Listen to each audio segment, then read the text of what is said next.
গাজীপুরের Chandna চৌরাস্তায় DB police পরিচয়ে অস্ত্রের মুখে জিম্মি করে আর্থিক প্রতিষ্ঠানের একটি পয়েন্টে ডাকাতির ঘটনা ঘটেছে। এ সময় প্রতিষ্ঠানের কর্মকর্তা কর্মীদের মারধর করে প্রায় কোটি টাকা লুট করে নিয়ে যায় দুর্বৃত্তরা।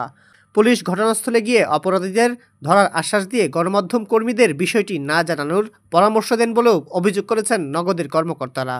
পুলিশ ও মামলা সূত্রে জানা গেছে, গত 14 এপ্রিল বিকাল 5:45টার দিকে চান্দনা চৌরাস্তায় রিয়াজ টাওয়ারের 6ষ্ঠ তলায় নগদের মাল্টি পয়েন্ট বিডি নামের ব্যবসা প্রতিষ্ঠানে ডিবি পুলিশ পরিচয়ে প্রবেশ করে একদল ডাকাত। এ সময় তারা প্রতিষ্ঠানের কর্মকর্তা ও কর্মীদের অস্ত্রের মুখে জিম্মি করে মারধর শুরু করে। এক পর্যায়ে প্রতিষ্ঠানের ভল্ট থেকে 98,18,000 টাকা লুট করে নিয়ে পালিয়ে যায়। ঘটনার পর জাতীয় জরুরি সেবা 999 ফোন করা হলে পুলিশ ঘটনাস্থল পরিদর্শন করেন। শনিবার 19 এপ্রিল দুপুরে এ বিষয়ে নগদ পয়েন্টের জেনারেল ম্যানেজার শাহ মোহাম্মদ একরামুল হক অভিযোগ করে বলেন, ডিবি পুলিশ পরিচয়ে ডাকাতরা প্রতিষ্ঠানের 98,18,000 টাকা লুট করেছে। এ ব্যাপারে মামলা দায়ের করা হলেও পুলিশ কাউকে গ্রেপ্তার করতে পারেনি।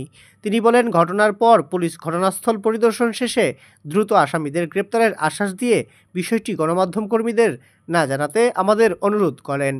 এ বিষয়ে বাসন থানার ভারপ্রাপ্ত কর্মকর্তা মোহাম্মদ কায়সার আহমেদ হোয়াটসঅ্যাপ কলে বলেন, টাকা লুটের পর থেকে প্রতিষ্ঠানের সন্দেহভাজন এক সুপারভাইজার পলাতক রয়েছেন। এছাড়া তিনি বলেন, SR আব্দুর রহমান এই ঘটনায় জড়িতের প্রাথমিক সত্যতা পাওয়া গেছে। ওসি বলেন, ওখানে তাদের কোনো ব্যবসায়িক লাইসেন্স নেই। ক্যাসিনো কাণ্ডের সাথে তাদের সম্পৃক্ততার তথ্য পেয়েছে পুলিশ।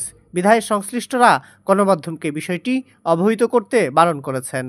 তবে পুলিশ জানায়, ঘটনায় জড়িতদের গ্রেপ্তারের চেষ্টা চলমান রয়েছে।